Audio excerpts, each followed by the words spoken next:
Një tjetër aks rrugor është nënshtruar sot të asfaltimit në kuadër të projektit të Bashkisë së Vlorës për rehabilitimin e riasfaltimin e akseve rrugore të qytetit. Bëhet fjalë për aksin hyrjes dhe dalës pranë portit Vlorë. E këto punime janë inspektuar sot nga vetkreu i Bashkisë së Vlorë Dritan Leli, i cili edhe njëherë ka theksuar se qyteti do të ketë çdo ditë një punë të re.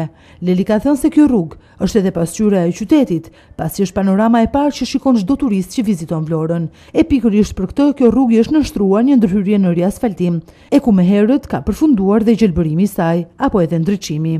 Çdo ditë një punë e re, çdo ditë një investim i ri, Bashkia e Vlorës vazhdon të jetë në punë pavarësisht fushatës elektorale për të ofruar cilësi më të mirë jete për qytetarët dhe në fund fare për qëllimin e madh për mikpritjen e turistëve që do të vizitojnë Vlorën këtë vit.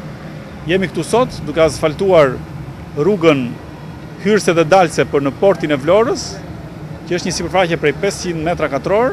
Në këtë dhe vazhdimi është një pjesë tjetër që do të vazhdoj projekti në gjithë territorin përreth universitetit, përballë Hotel Pavarësisë dhe në të gjithë do të mbaroj me asfaltimin e rrugës Kosova, që është një nga rrugët problematike dhe më të rrallë dhe më të frekuentuar të qytetit. Në këtë projekt rehabilitimit të sipërfaqeve të rrugëve, Bashkia e Vlorës ka ndërhyrë me gjelbërim dhe me ndryshim të rësisht të ndriçimit në këtë kuadrat kaq të rëndësishëm për qytetin. Qytetarët kanë të drejtën për të dhënë mendimet e tyre, po jo për të gjykuar për gjithçka, sepse në fund fare janë specialistët, janë inxhinierët, dhe nëse shikoni trashësia e asfaltit, aty në këmbët e gazetarit është rreth 10 cm.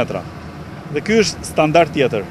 Unë besoj fort që firma që është duke realizuar punimet, fal dhe ndërhyrjes time të përhershme dhe presionit të përditshëm, është duke u përpjekur që të bëjë më të mirën. Dhe desha t'i garantoj qytetarët që në këto punë publike, në këto sipërfaqe të asfaltuara, nuk ka as pak qëllim elektoral, por mbi të gjitha ka qëllimin e madh të rregullimit të qytetit në favor të qytetarëve radhpar dhe të gjithë vizitorëve që do të vizitojnë Vlorën këtë vit. Në fund fare është porta hyrëse e qytetit. Dhe për gjithë ata që shkelin për herë të parë në Vlorë, që të prezantoheshin me një rrugë gjithë gropa, të asfaltuar keq, me të pandriçuar, pa gjelbërim, të gjitha së bashku nuk ishin një prezantim i mirë për qytetin e Vlorës, për bashkinë, për gjithë ne që pretendojmë që nga turizmi të kemi përfitimet më të mëdha. Një vit më parë unë u kujdesa që në këtë territor të mblidheshin pemë të rritura, rrap, siç shikonin mbas shpinës time, të cilat tani më i shtojnë i heshin rrugës. Këtë vit është asfaltimi dhe ndriçimi, sigurisht me rehabilitimin e gjithë sipërfaqeve të trotuarëve. Aksi që të çon drejt portit të qytetit prej kohësh është paraqitur me probleme infrastrukturore, e kjo nga dëmtimi i vazhdueshëm që i është bërë edhe nga qarkullimi i automjeteve me tonazh të rënd.